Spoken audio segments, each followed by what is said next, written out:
dia. Vamos dar início a mais uma mentoria da trilha 3, a segunda, né, mentoria da trilha 3. E hoje vamos fazer uma revisão do que a gente já viu, né? Vamos dar uma relembrada. Deixa eu compartilhar a tela aqui. Vou compartilhar a tela inteira para ver se muda aqui. Vocês estão vendo a apresentação? Não, peraí, tem slideshow. Tá. Sim, Rafa. Diga. Alguém falou alguma coisa? Não? Não, a Ela gente falou já sim, respondeu. Rafa. Então tá. Obrigada. Então, a gente vai trabalhar nessa trilha a lógica, mas a gente sempre vai trabalhar a lógica integrando com o JavaScript, né? A ideia, além de aprender a lógica de programação, que é a base de qualquer outra linguagem, é a gente trabalhar junto com HTML e com CSS, né? Porque a gente vem trabalhando o front na trilha 1, na trilha 2, e na trilha 3 a gente já começa a ver um pouquinho desse back, né? De deixar a página um pouco mais dinâmica, não criar todo aquele HTML estático, né, na página, mas de ir colocando informações através do JavaScript no site de vocês. Então a gente vai fazer, eu pensei assim, vamos fazer um pouquinho de revisão, né, antes de começar, só para a gente relembrar alguns conceitos. Então, bem lá do início, né, a estrutura básica de um documento HTML. Então, só para a gente fazer um review, né, do que já vimos. Então, para desenvolver uma página web, devemos criar um arquivo HTML contendo as tags, né, HTML, que definem o conteúdo e a semântica dos elementos que constituem a página. Aí, na parte do HTML, agora vocês vão fazer pequenos projetinhos, né, um pequeno front e uma lógica por trás no JavaScript. Sempre lembrar, né, da estrutura do HTML. Vocês lembram lá na trilha 2 que a gente usou aquelas meta tags, né? A questão do SEO, a questão das tags semânticas. Então, mesmo que seja um projetinho simples, sempre tentar seguir essa linha, né? De não só usar divs, né? De usar as tags semânticas lá, o header, a nave, né? Tag de navegação, depois o main, as sections, né? Deixar ele já estruturado de forma semântica. Também, se possível, usar mais meta tags, né? Além daquelas que o VS Code nos dá. Ele nos dá só uma, né? Quando a gente monta o arquivo ali. Mas a gente tem outras. Depois de salvar o arquivo, ele deverá ser aberto um navegador web que vai renderizar, né? Visualizar esse documento. Nenhum processo adicional é necessário. Né? A gente simplesmente cria o HTML com aquela extensão do Live Server, por exemplo, a gente pode renderizar. Ou se não tiver o Live Server, a gente abre a pastinha, né, 2 cliques no HTML, ele vai renderizar também. Os códigos de programas JavaScript são desenvolvidos para adicionar um comportamento à página, né? A página, em um momento A, ela vai estar de um jeito, depois, chamando o JavaScript, né, ela vai ter um outro, né?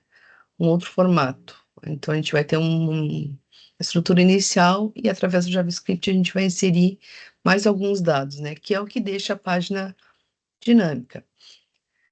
Igualmente, não é preciso compilar o programa ou outra ação adicional, né? No próprio HTML, a gente já chama o JavaScript, ele já é executado. O próprio navegador web contém um interpretador para o programa JavaScript, né? Então, a gente não precisa colocar nada. Lá na trilha 4 a gente fala do Node, né, que a gente precisa usar o Node, mas aqui na 3 ainda não, só se quiserem, né. E eles são inseridos nas páginas web em uma seção delimitada pelas tags script, né, o JavaScript é inserido no HTML através da tag script, ou em um arquivo JS que deve ser referenciado pelo documento HTML. Lembrando daí, né, como da mesma forma que o CSS a gente não deixa junto, né, com HTML. Até agora a gente fez projetos pequenos, mas como esse do Mentor agora que vocês vão fazer, vai ser grande o CSS, um pouco grande o CSS, né? O JavaScript também vai ser um pouco grande. Então a gente não vai deixar tudo numa página, né? Pela questão de manutenção, que vai ficar fácil, vai ficar difícil, né, de fazer manutenção com tudo misturado. Pelo tempo de carregamento da página também, porque o navegador ele olha sempre para o HTML, né, quando ele vai renderizar. Então ele vai fazer toda a leitura daquele arquivo HTML. Nesses programinhas pequenos a gente não vê essa demora, né, para carregar, mas num programa maior isso dá aí uma diferença de performance. Então, sempre separar, né, o arquivo CSS e só chamar ele no HTML, e para o JavaScript é a mesma coisa, né, criar ele separado e só chamar ele também no HTML. Muito da programação JavaScript construída em páginas web é desenvolvida dessa forma. Elas são adicionadas a partir da ocorrência de um evento, né? Ou chamar ou por um botão, normalmente por um botão, né? A gente chama um botão e vai executar um JavaScript. Quando o usuário executa uma ação, o programa responde ao evento do usuário com uma ou mais ações programadas em uma função. Vocês vão ver também que praticamente toda a lógica que a gente vai criar em JavaScript vão ser funções, né? Porque a gente não vai desenvolver uma lógica inteira, a gente vai desenvolver funcionalidades, né, em pequenos pedaços. Aí, de novo, né, para a gente conseguir resolver problemas de forma mais fácil, né, para a gente fazer manutenção em geral. Imagina se a gente constrói uma lógica inteira, né, dentro de uma única função. Se eu precisar mudar alguma coisa, eu vou ter que alterar toda aquela função. Se a página tiver várias funcionalidades, fica, fica muito ruim de trabalhar, né? Então, o que que a gente faz? A gente cria pequenas funções e vai adicionando ali na página. Se uma delas não está dando certo, só vai exatamente naquela que não está funcionando como tu quer e muda, né? Então, não vai precisar mudar toda a lógica, né? A lógica inteira. O evento mais comum de ser programado é o clique no botão, mas há diversos outros, como modificar o conteúdo de um campo, enviar os dados de um formulário, sair de um campo, carregar uma página, entre outros. A gente vai ver alguns aqui durante a trilha.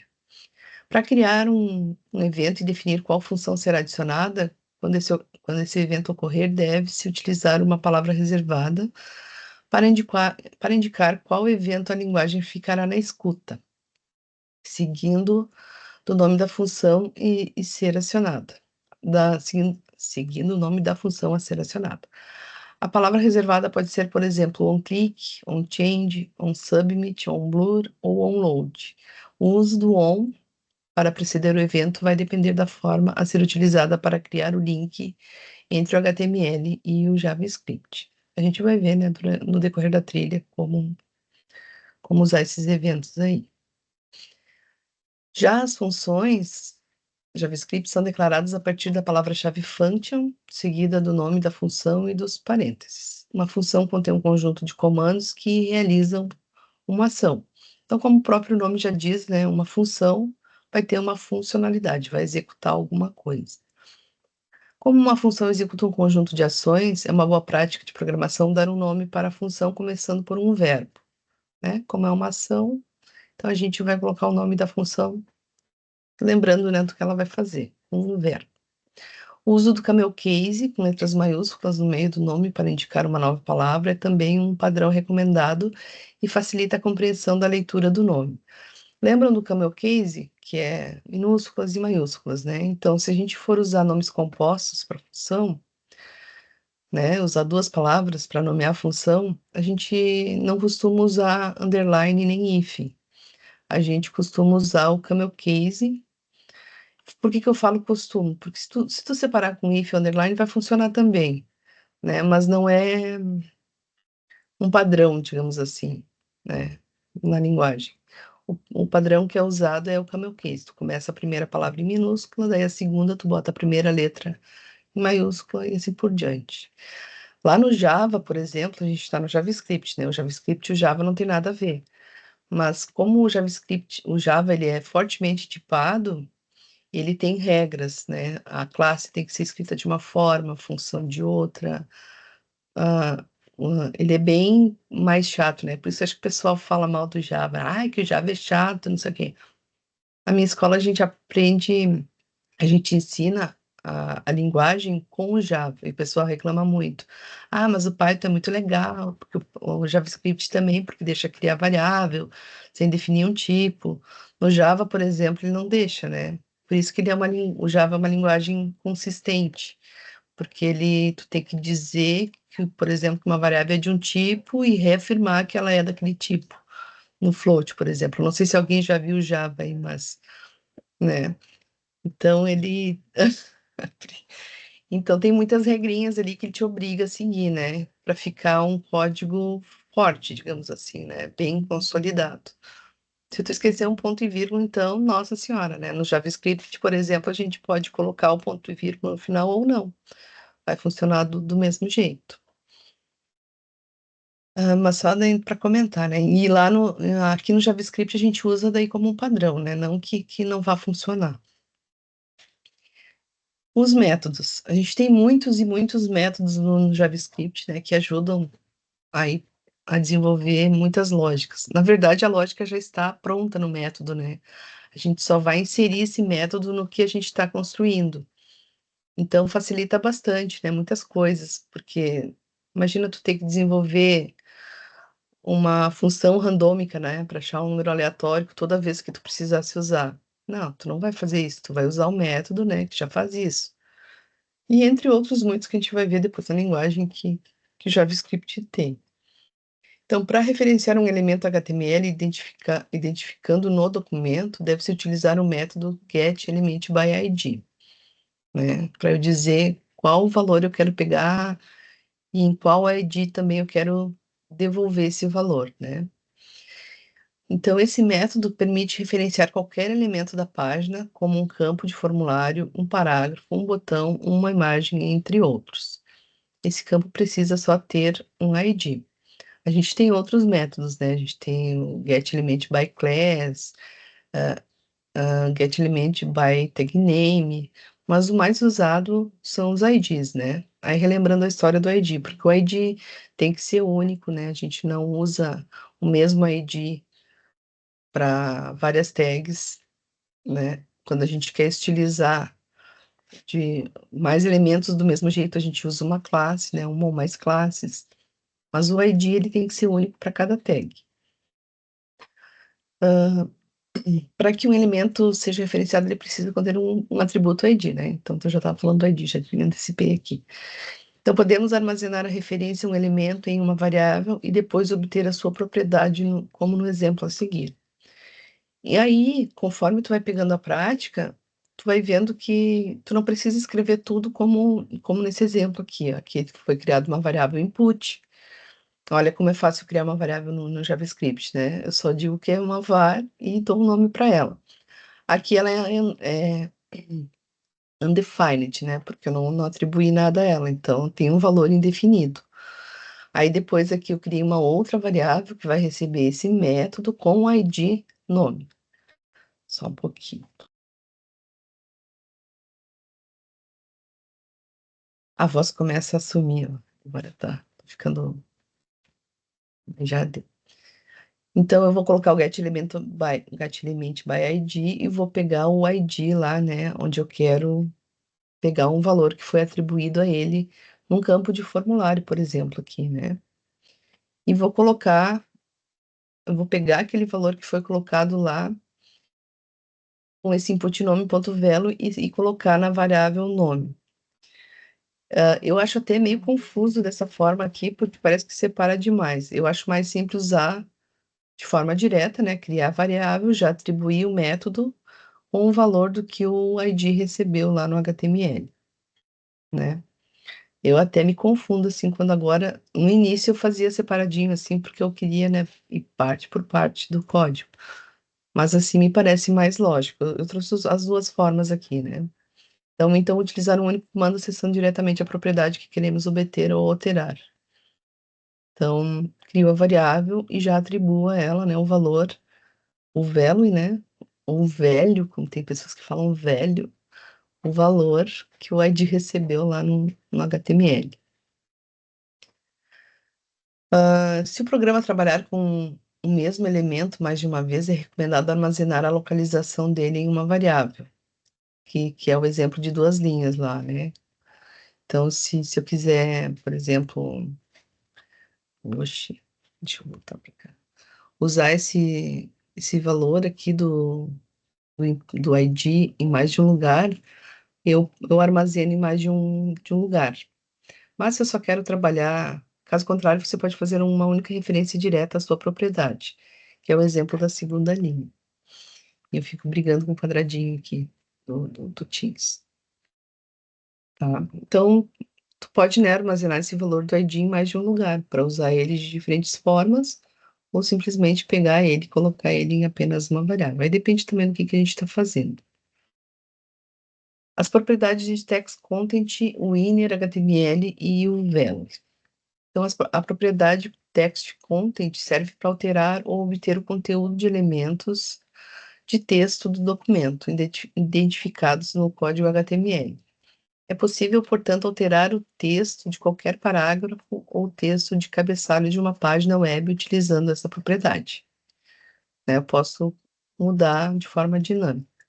A propriedade inner HTML é semelhante a text content em relação aos elementos em que atua, porém renderiza os códigos HTML existentes no seu conteúdo.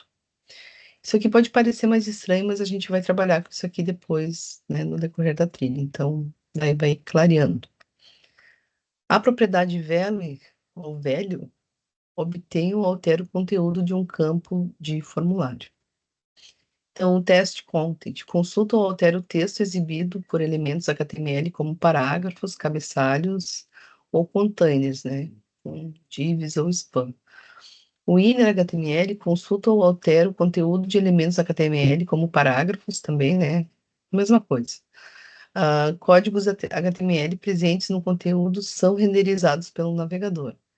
Então, com o inner eu posso também colocar um HTML a mais, né? Eu posso inserir HTML através do inner na página. Esse HTML que eu não criei lá no HTML, né? Seria um HTML dinâmico, digamos assim, né? Que eu vou colocar através do inner. E o value consulta ou altera o conteúdo de campos de formulários. Se tu quiser falar alguma coisa, Pri, tu que já trabalha na área, né? De repente tu já faz de outra forma aí, pode nos dar a dica. Porque no final das contas, agora eu tô mais programadora teórica do que uma pessoa que senta, né, e trabalha. E isso é diferente, né? A gente trabalhar no dia a dia usando, porque aí tu vai vendo que, não precisa ser só desse jeito, né? Tem outro jeito. Tu vai te familiarizando mais, né, com a linguagem, do que só estudar ela dessa forma, né, que eu tô fazendo aqui, mostrando para vocês. Então fica à vontade aí. Uso de rotinas de tratamento de eventos HTML. Uma das formas de iniciar qual função o JavaScript será executada quando determinado evento ocorrer é informar isso no próprio elemento HTML que vai acionar a função. Assim, a tag HTML programada para chamar o script deve conter a palavra que identifica o evento, que é o onClick, né, ou o onMouse, associado ao nome da função a ser executada. Então, aqui no exemplo, eu vou ter um botão, né, um input do tipo button, que vai ter o valor mostrar, e quando for clicado nele, né, vai chamar a função mostrar olá, né, traduzindo isso de uma outra forma. Eu queria ter trazido mais o código, né, para mostrar, mas eu não consegui montar aqui isso aqui. Mas assim, vocês depois, quando tiverem na trilha 3, eu não deixo aquele conteúdo extra, né? Eu só deixo essa apresentação. Então, vocês podem pegar ah, e copiar, né, os códigos e executar aí para ver o que acontece. Uso de rotinas no tratamento de eventos. Uma das formas de indicar, isso aqui eu já fiz, já. Uso de rotinas de tratamento de eventos DOM. Então, lembram lá da história do DOM, né, que a gente consegue manipular o DOM através do JavaScript. Então, aí a gente tem que rever aqueles conceitos lá de novo. Eu não vou falar aqui, só vou falar por cima, né? Mas, assim, se ficar em dúvida, que é o DOM, como é que a gente manipula o DOM. Dei uma estudada de novo, né, nessa parte. Então, separar os arquivos contendo programas JavaScript, os arquivos contendo as tags HTML é um modo melhor de organizar os documentos em um site. Para iniciar o vínculo entre os arquivos, deve-se apresentar no documento HTML a seguinte tag: um script, né, com search, procurando o arquivo JS que vocês vão usar. Adicionar um identificador para o botão que vai controlar o evento um clique para que ele seja referenciado. Então, de novo, né?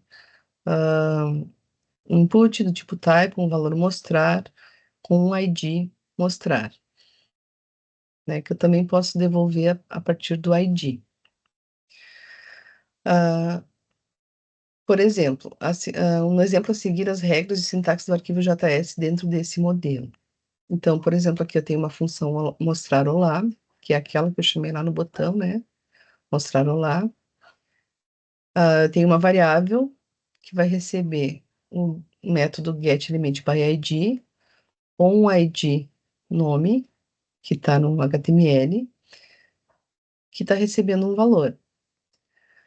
Esse valor, o document getElementById, ai, que coisa difícil, document getElementById, o método, vai rindo, Pri. No ID resposta vai receber, né? Então eu vou colocar lá, né? Onde tem o ID resposta, lá no campo que tem o ID resposta, essa string aqui concatenada com o valor que foi colocado no input, né? Então, por isso que eu uso o inner, eu consigo colocar informações extras, né? Lá no meu HTML. Então, quando eu clicar lá naquele botão, vai mostrar olá e o nome que foi informado no ID. Estão conseguindo entender? Estão conseguindo ser clara? Ou mais ou menos sim? Fernanda, se não for, qualquer coisa fala aí. E a variável mostrar. Quer falar? Escutei um barulho. Não? A variável mostrar vai receber o ID mostrar, ah, né? E o mostrar vai ter um clique que vai chamar a função olá. Essa abordagem é conhecida como rotina de tratamento de eventos DOM. A DOM permite acessar cada elemento de uma página HTML com uma estrutura hierárquica, semelhante à árvore genealógica de uma família, né? Daí entram todas aquelas regrinhas do DOM, que a gente já viu lá na trilha 2. O uso dos listeners, né? Dos ouvintes de eventos. Meu inglês está horrível hoje. Listeners. Vamos falar. A abordagem recomendada para vincular um arquivo JS ao documento de HTML é a utilização dos chamados listeners, os ouvintes, né, de eventos ou modelos de eventos do DOM. Nesse modelo é possível registrar múltiplas funções para um mesmo elemento HTML em um mesmo evento. Para criar um listener, deve-se utilizar o método addEventListener, cuja sintaxe é elemento.add elemento, que vai um ouvinte, né? Não vou ficar repetindo, senão vai enrolar a língua aqui, tá quase um quebra-língua isso. Ele vai ficar ouvindo, né, o evento para chamar uma determinada função. O nome do evento não necessita ser precedido pela sigla ON, né? A gente só pode usar ele como add event listener. E após o nome da função, pode ainda ser informado um terceiro parâmetro. Ele é opcional e indica a forma de programação do evento. Em outras palavras, né, como isso funciona? Então, eu vou declarar uma função mostrar olá. Ah, depois eu vou obter o conteúdo do campo, né, com ID nome. Vou usar um var. Aqui eu tô vendo que a minha função, ela ficou fechada lá em cima, ó. Se vocês forem fazer isso, isso não vai funcionar, né? A função aqui ficou com a chave fechada, tem que ser lá no final. Então, eu vou obter o campo, né, com ID nome, lá o valor do campo nome. Vou exibir no parágrafo resposta, olá e o nome informado, então document get element by ID, então onde tiver o ID resposta, ponto text count, olá nome. Então, também posso usar o text count, né, para mostrar, para exibir.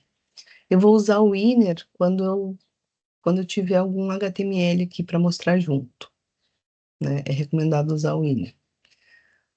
Vou criar uma referência ao botão, então vou pegar o ID também, mostrar do botão, e depois com o ouvinte, né, mostrar ponto advent listening click, mostrar olá. E ela vai chamar a função mostrar olá. Esse evento vai ficar esperando, né, a pessoa clicar no clique para executar a função. Por isso que a gente chama de ouvinte. Depois, mas isso a gente vai trabalhar mais, né? Isso fica até na hora que eu estou explicando, eu fico pensando por que que eu botei nessa ordem, né? Mas Fica nebuloso, né? fica, Depois, quando tá usando, já clareia. daí já clareia, né? Mas seria só para relembrar, porque a gente chegou a usar alguma coisa lá na trilha 2, né? Uhum. Vocês lembram vocês chegaram a fazer alguma coisa, pegar ID, mostrar ID, usar um evento? Só que a gente não deu tanta ênfase, né, para ele agora. A gente está falando só nele, então a gente não tá vendo o HTML na trilha 2, a gente via mais o HTML, né? E menos o JavaScript. Agora é o contrário, por isso que de repente fica estranho, mas a gente vai falar isso durante toda a trilha. O escopo de variável, né? Em programas grandes, o número de variáveis varia naturalmente, de variáveis vai ser naturalmente maior também. O que significa que se torna importante adotar algumas regras para facilitar a compreensão dessas variáveis. Vamos perceber que as variáveis são utilizadas para fins diferentes. Para texto de entrada, referência ao elemento button, por exemplo, ou referenciar elementos de saída, né? A gente usa variáveis para fins diferentes. As variáveis têm um escopo de abrangência, de validade, né, no programa. As variáveis declaradas dentro de uma função são denominadas variáveis locais, e como o nome sugere, só tem validade nesse local e nessa função. Agora, a minha cachorrinha quis entrar também na mentoria, né? Então, já as variáveis declaradas,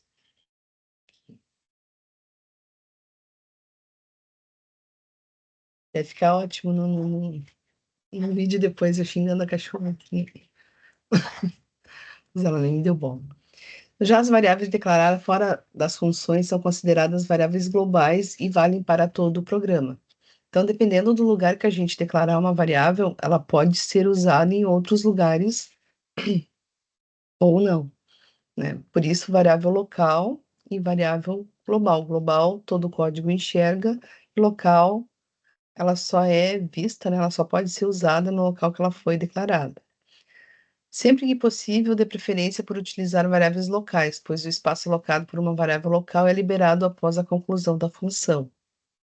Além disso, diversos outros problemas podem ser evitados, como redefinir na função o valor de uma variável global já existente, né? De repente, tu colocou um valor na variável que tem determinada finalidade no teu programa e lá dentro de uma função que vai executar uma outra coisa, tu sem querer, né, mudar o valor daquela variável global lá que não era para ter mudado o valor. Então, não podemos esquecer de utilizar a palavra var antes do nome da variável. Declarar variáveis sem a palavra var faz com que a palavra seja entendida como uma variável global, mesmo se declarada dentro de uma função. As boas práticas de programação recomendam o uso do nome var antes do nome da variável e devemos seguir essa recomendação. Eu não sei se vocês assistiram uma imersão que a Lura deu agora há pouco tempo, que era fazer uma APIzinha com o Gemini, com o uso do Gemini, e eles em nenhum momento eles usaram let, eles usaram só o var para criar as variáveis. E o programador da Google estava lá junto. Caraca, Então, usou VAR? só o var, não usou let. Padronizou tudo como var. Operadores aritméticos e funções, né? Esse conteúdo está tá um pouco misto, assim, porque é revisão, tá, gente? Eu não botei em todos os slides, mas ali no cantinho tinha escrito, né, revisando, não sei se vocês viram. A gente está só relembrando, né, algumas coisas do JavaScript. Os operadores aritméticos e funções matemáticas. Então, além dos tradicionais operadores de adição, subtração, multiplicação, divisão e exponenciação, as linguagens de programação as linguagens de programação dispõem também do operador por cento. O módulo é utilizado para obter o resto da divisão entre dois números. Então, diferente da matemática, né? Na matemática, a porcentagem tem outra finalidade, ela é usada de uma forma diferente. Nas linguagens de programação, o percentual ou a porcentagem, ela vai nos retornar o resto de uma divisão. Por exemplo, esse 5%, para a linguagem representa 5 dividido por 2, que vai dar 2, e que vai sobrar o resto 1.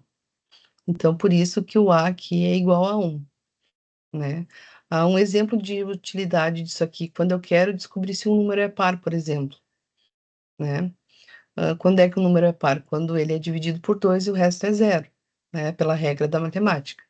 Então, eu posso usar, por exemplo, esse operador para descobrir se um número é par ou ímpar, né? Porque daí eu posso fazer a lógica ao contrário. Se um número dividido por 2, o resto for diferente de zero, ele é ímpar, né?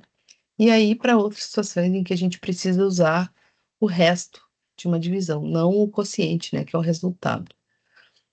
Outros cálculos, como raiz quadrada, seno e cosseno, podem ser obtidos em JavaScript com o uso das funções matemáticas da classe Math. Então, a gente não precisa desenvolver o cálculo, né? Já está pronto aí. Aqui tem algumas funções, né? Uns exemplos de algumas funções matemáticas que o JavaScript já tem pronto, né? Que é o math ABS num, retorna o valor absoluto de um número, ou seja, se o valor for negativo, ele será convertido para positivo, e se o valor permanece o mesmo. Por exemplo, math ABS menos 3, ele vai ser 3. É como o valor absoluto na matemática. É o valor absoluto na matemática, né? Depois o math floor arredonda o valor para baixo, retornando a parte inteira do número. Por exemplo, 7,9, ele vai retornar. Quando fala retornar, a gente fala muito retornar, é o que vai dar de resposta, né? O que vai mostrar na tela. Ele vai mostrar o 7. O math pool, ele retorna a base elevada ao expoente. Então, eu não preciso fazer o cálculo, né, do número elevado ao expoente. A gente já tem essa função que faz isso pra gente. O random, que retorna um número aleatório entre 0 e 1, com várias casas decimais. O número aleatório possível inicia em 0 e vai até um valor inferior a 1, né? Por exemplo, esse número 0,65013 retorna um número com várias casas decimais. O match round arredonda o valor para o inteiro mais próximo, a partir de 5, na parte fracionária o valor é arredondado para cima, e anterior a 5 é arredondado para baixo. Melhor que o floor, né? O floor ele vai sempre tirar todas as casas decimais. Esse aqui não, ele vai, se for 5, maior que 5, ele vai arredondar para o próximo inteiro, menor que 5, anterior a 5, ele arredonda para baixo. O SQRT, que é a raiz quadrada do número, né? Imagina a gente ter que desenvolver o cálculo da raiz quadrada na linguagem, né? Toda vez que a gente precisasse usar, seria muito difícil. Já tem a função pronta, que é o SQRT, aqui no exemplo, math.sqrt16 retorna 4. Por exemplo, eu quero que o usuário digite o número, eu quero descobrir a raiz quadrada daquele número, né? Bem simples, eu só uso essa funçãozinha aqui. E o mathsale, que arredonda o valor para cima. Dessa forma, se o valor possuir casas decimais, retorna o próximo número inteiro do valor analisado. Então, por exemplo, 4,2 retorna 5. É diferente do random, não, do round, porque o round ele vai analisar se é até 5 ou se é maior que 5. E esse aqui não, né? Ele já arredonda para o inteiro mais próximo. E aí, assim, tem muitas outras, tá? Esses aqui são só alguns exemplos de funções. A ordem dos operadores. Isso também é importante a gente relembrar. Então, ao criar expressões matemáticas, devemos ter o cuidado com a ordem de precedência dos operadores. As linguagens, elas seguem a ordem de precedência dos operadores da matemática.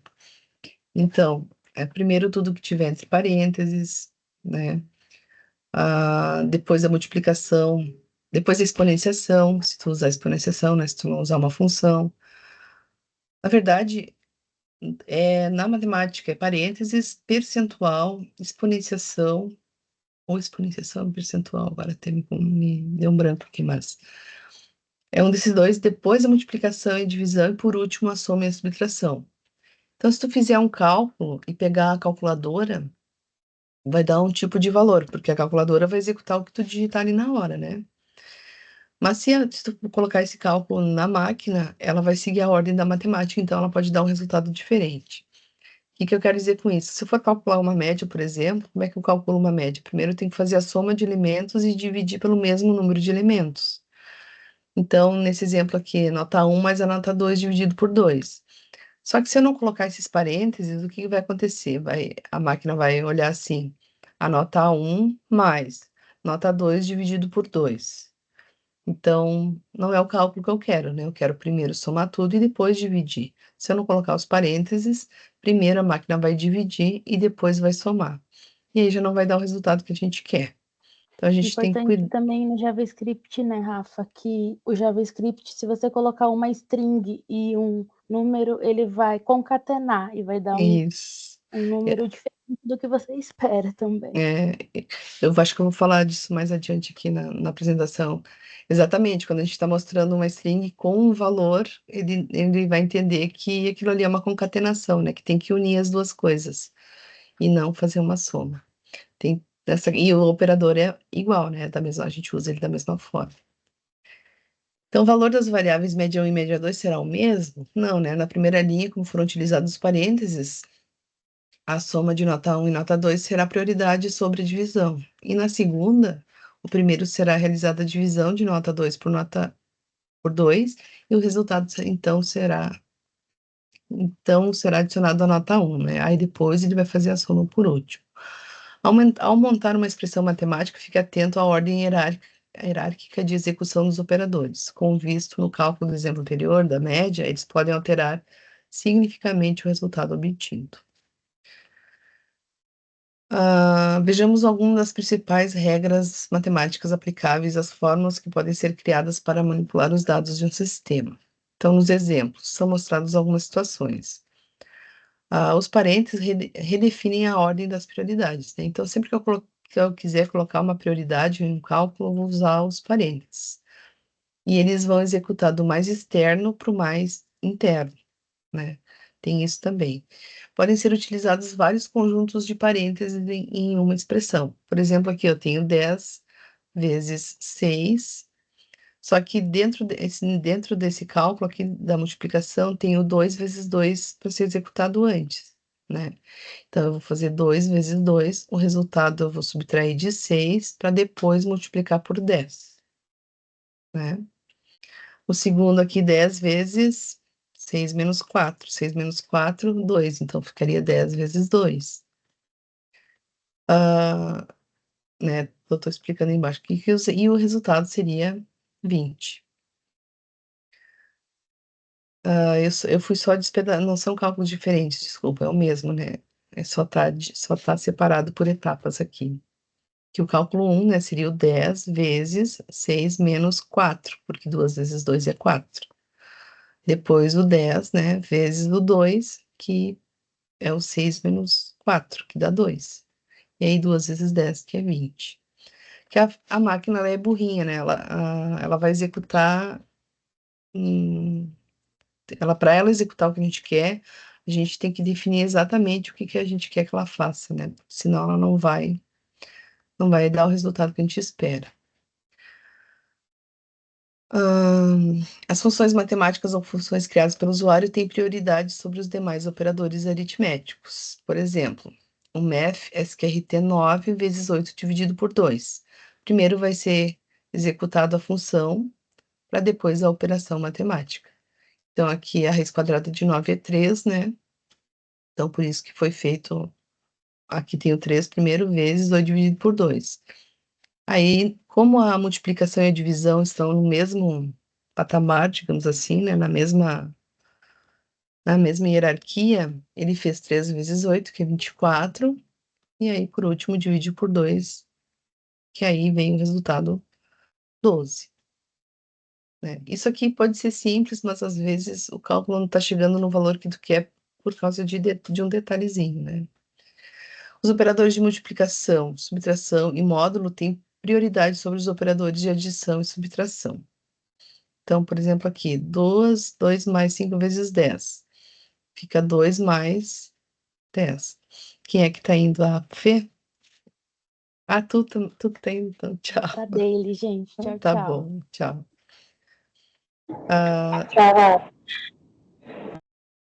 2 mais 5 vezes 2 vai ser executada a multiplicação primeiro, né? Então, por isso, 2 mais 10. Caso uma expressão contenha operadores de mesmo nível de hierarquia, o resultado é calculado da esquerda para a direita. Então, como, né, o exemplo de antes, se todos estiverem na mesma hierarquia, a máquina sempre vai calcular da esquerda para a direita.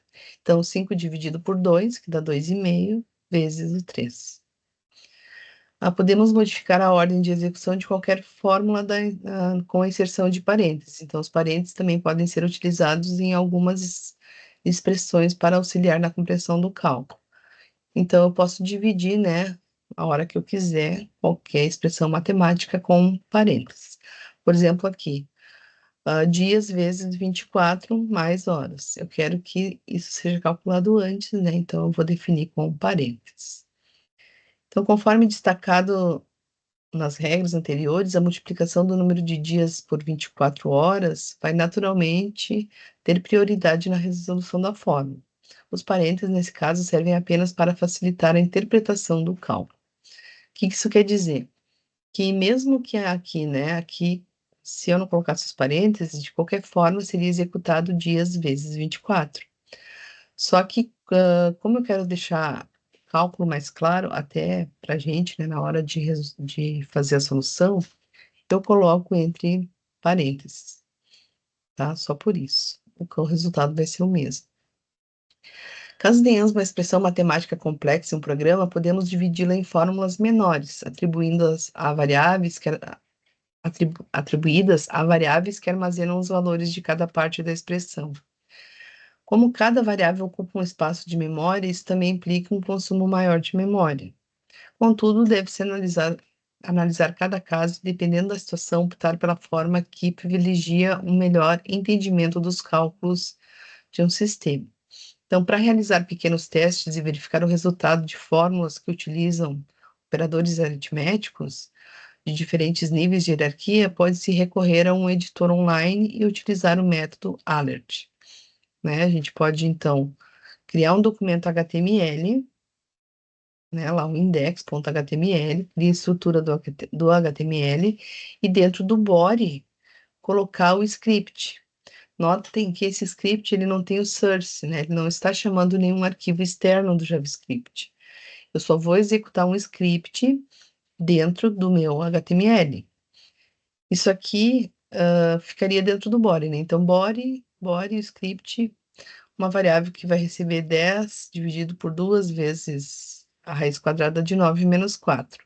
E eu mostraria o resultado tranquilamente no alert, né? Naquele prompt que vai na tela. Então, dessa forma, também eu consigo resolver os probleminhas, né, dentro do Visual Studio. Não preciso abrir o console do navegador, não preciso abrir o terminal do Visual Studio, posso fazer tudo pelo HTML. Aqui o exemplo de um programa, né? Aí um exemplinho de um programa integrado com HTML. Um programa para uma videolocadora que lê o título e a duração de um filme em minutos. Deve exibir o título do filme e converter a duração para horas e minutos conforme a figura. Então, eu vou ter, num primeiro momento, um layoutzinho assim, e não vou ter essas informações. Esse aqui Eu coloquei aqui o código para vocês executarem depois, mas eu vou mostrar o Visual Studio aqui para ficar mais claro. Senão vai ficar muito... Só que o meu não tá formatadinho que nem aquele ali, tá? Ele tá puro. O HTML tá puro. Aí, olha só. Deixa eu só voltar aqui. No HTML dessa videolocadora, eu tenho um título, um P, que eu vou mostrar, e um input text com ID em título. Depois, outro parágrafo com a duração em minutos, que também vai receber, né, neste input, um texto com a duração em minutos. Depois, um botão, né, dizendo ali converter em horas e minutos.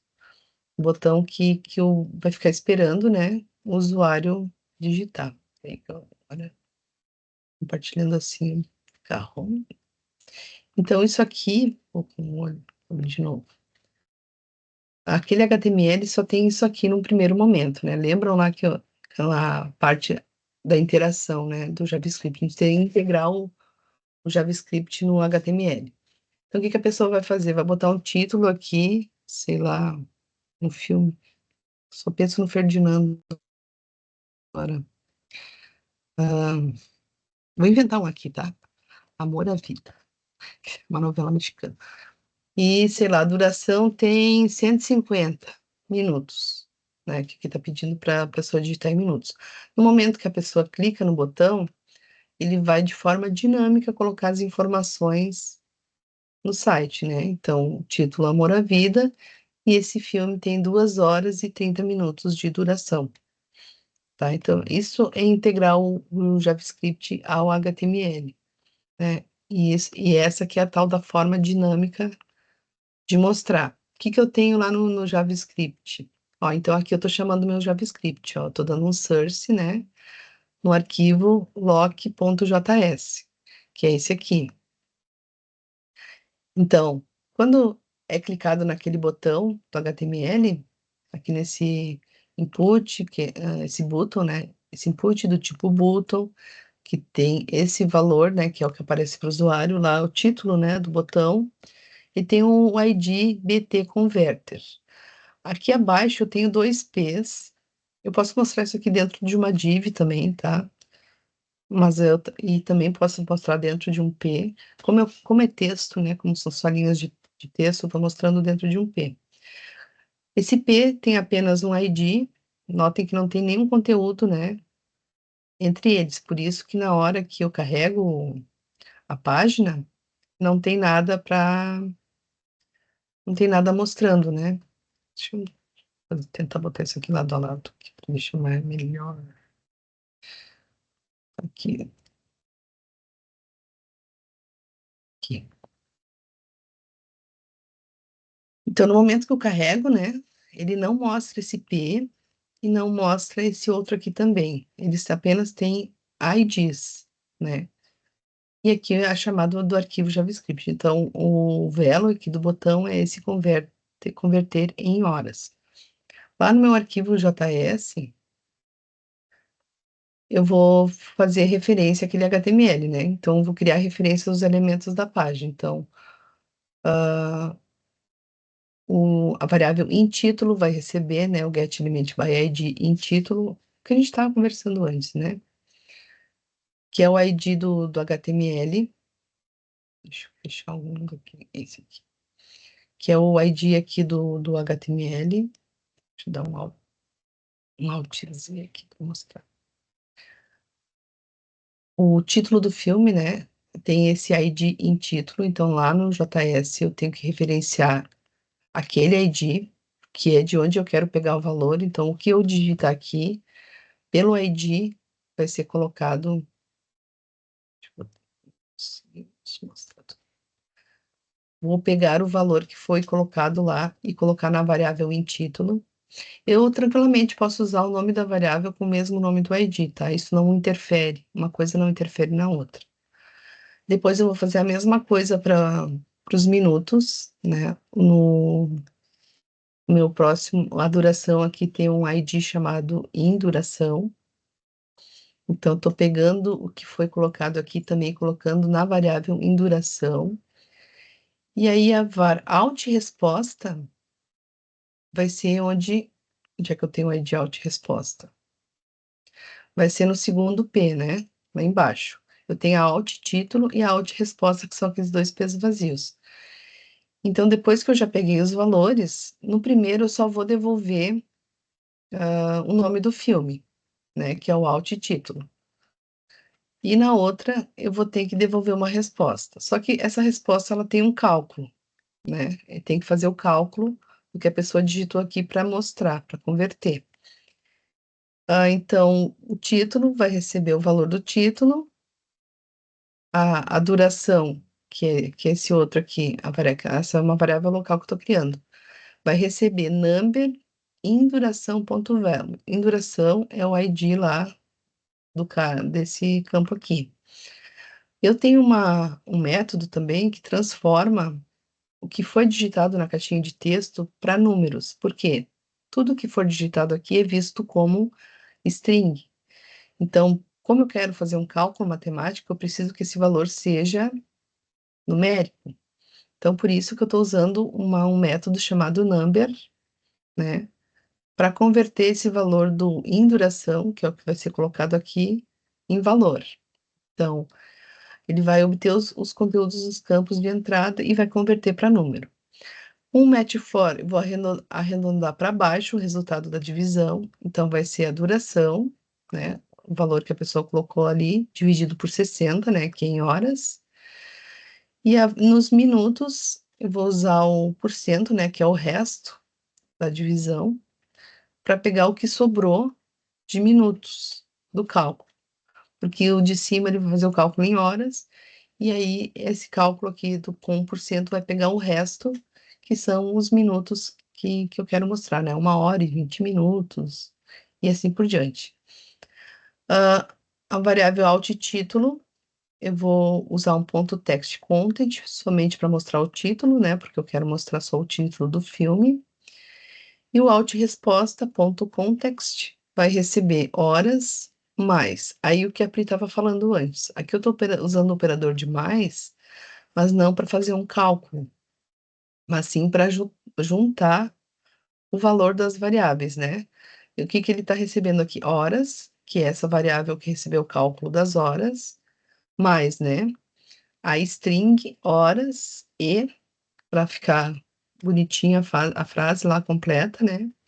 Mais minutos, que vai ter o resto do cálculo dos minutos que sobraram, mais o restante da string em minutos, né? Que daí eu vou botar aqui 130, vou executar, para ele mostrar dessa forma organizada, 2 horas e 10 minutos. Porque se eu colocasse só as variáveis, ele mostraria só 2 e 10. Ele não mostraria, né, ali o horas e os minutos. E cria uma referência de médico. Isso aqui para converter. Deixa eu ver onde é que está o.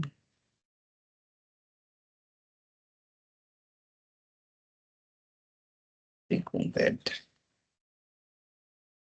O converter aqui recebe a chamada, né, do botão.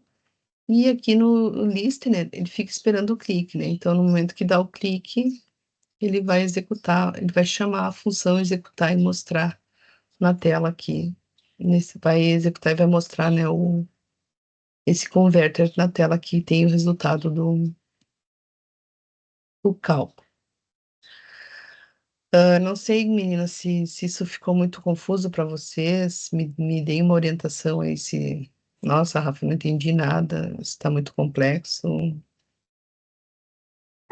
Como é que... Hoje sempre. Eu não te entendi, Fê.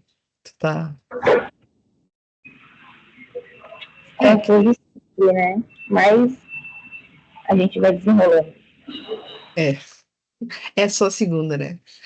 Aí eu deixei de sugestão de exercício uma farmácia, né? Um programinha de uma farmácia. Então, na compra de 2 unidades de um mesmo medicamento, o cliente recebe como desconto centavos do valor total. Então, elaboraram um programa que lê a descrição e o preço de um medicamento, bem parecido com o do Ferdinando lá, né? Então, a pessoa vai digitar o nome do medicamento que ela quer, o preço, e no botão mostrar promoção, ele vai mostrar esse seguinte cálculo aqui. Se a pessoa levar 2, né, vai ter um desconto e vai mostrar daí o valor com desconto, né? Leve 2 por apenas R$ 14. Então, vocês vão ter que fazer um cálculo aí que vai ter esse descontinho na hora de executar o cálculo. Ele vai descontar, no caso, centavos, né? Que 17 a 14, por exemplo, aqui. Seria 14,60 o valor total dos dois. Mas aí eu vou criar uma lógica, né? Para não mostrar os centavos. Aí a gente já viu a funçãozinha lá, né? Que tira esses centavos aqui para fazer.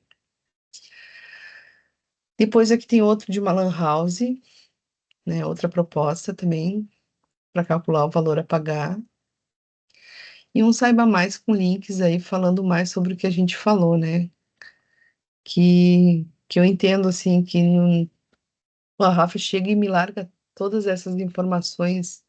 Isso aqui é só uma revisão, né? Só para a gente começar a pensar de novo como que a gente pega os elementos lá no HTML, como que a gente faz os cálculos, como a gente atribui um cálculo a uma variável, como a gente cria uma variável para receber um método que vai receber um valor lá do HTML, né?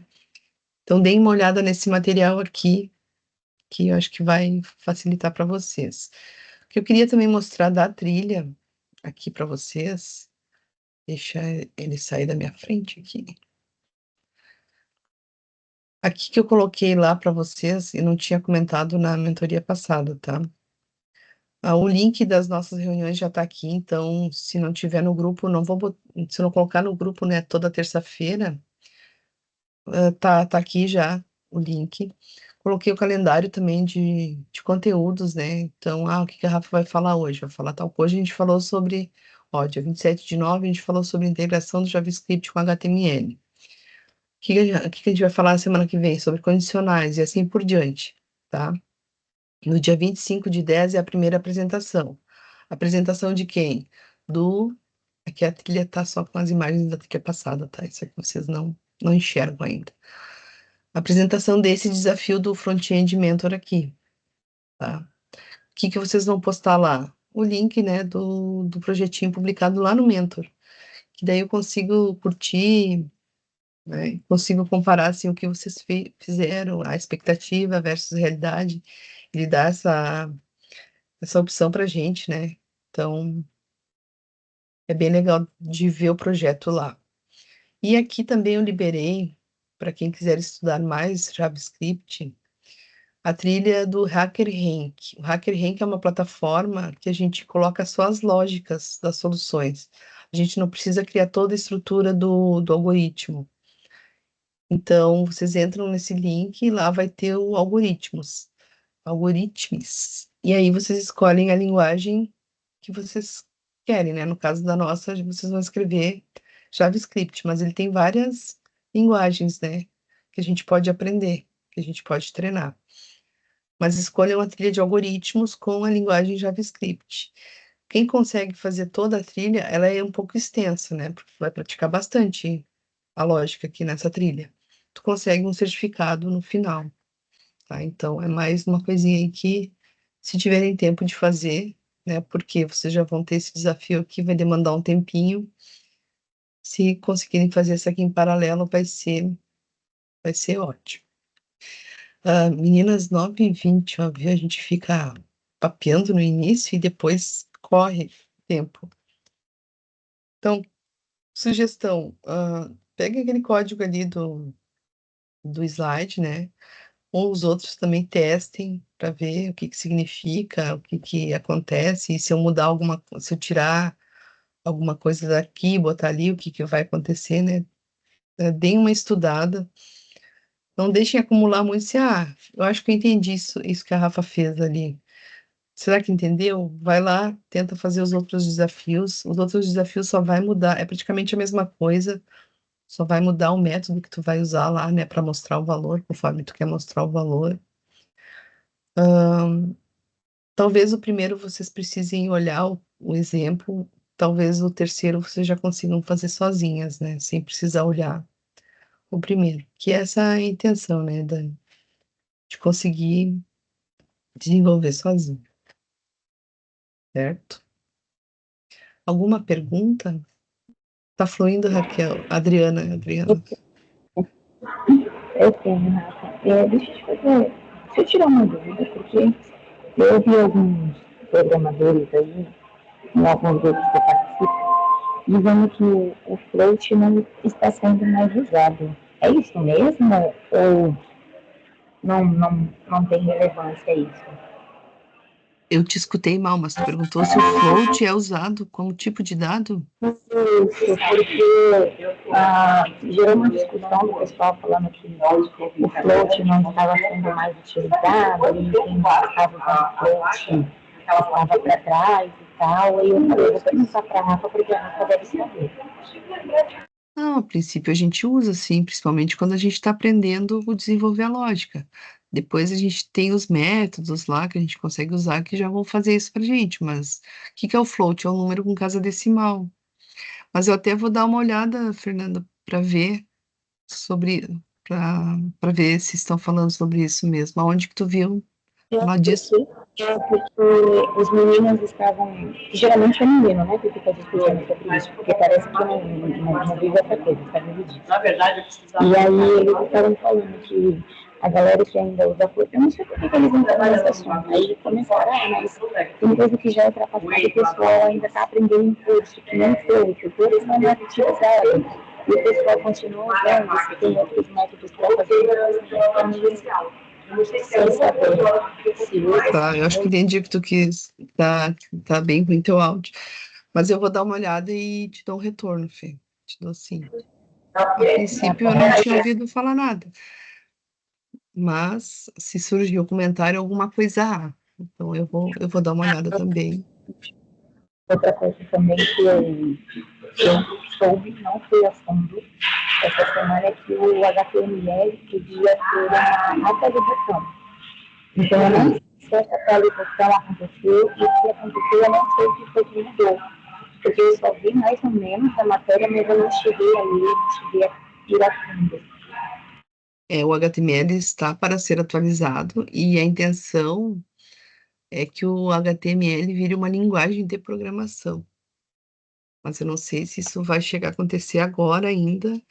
Mas assim, como o CSS atualiza, eles também querem atualizar o HTML, né? Que a gente está no HTML5, então eles estão falando sim em atualização. Ainda não aconteceu, mas se não aconteceu, tá para acontecer. Eles querem atualizar o HTML, sim. Mas não sei se eles vão se conseguir fazer o HTML evoluir tanto quanto eles querem, mas alguma mudança vai acontecer com certeza. Tá? Entendi. Obrigada, viu? Imagina. Eu vou dar uma olhada nessa questão do float também, tá bom? E se eu não te mandar mensagem, tu me cobra depois no grupo lá. Ou me manda mensagem, tá bom? Obrigada. Eu que agradeço a companhia de vocês nessa sexta-feira. Então tá, meninas. Bons estudos. Dê uma olhada lá naquela trilha do Hacker Rank, quem puder. Já vão desenvolvendo o desafio do Front-End Mentor, que a gente tem um dia só para apresentar, né? Então, aí de novo, a mesma coisa. Quem não puder apresentar no dia, grava um vídeo, né? Que eu apresento aqui depois. Tá bom? Bom final de semana, a Raquel tá mandando. Adriana, eu quero te chamar de Raquel, não sei por quê, mas a Adriana, a Raquel tá dando bom final de semana aí. Um beijo e bons estudos, né? É muito extenso, assim, até difícil começar a ensinar uma coisa que tem tantas outras coisas, né, para se falar. Mas, assim, tentando não deixar não tão pesado, né, o JavaScript, porque são muitas coisas que a gente pode fazer com ele, né? Então, deu certo na trilha passada, tomara que dê certo com vocês também. Se não der, aí vocês vão me falando, Rafa, esse jeito não tá sendo legal, sei lá, sugestões, tá bom? Então, um beijo e até a próxima. Tchau, tchau.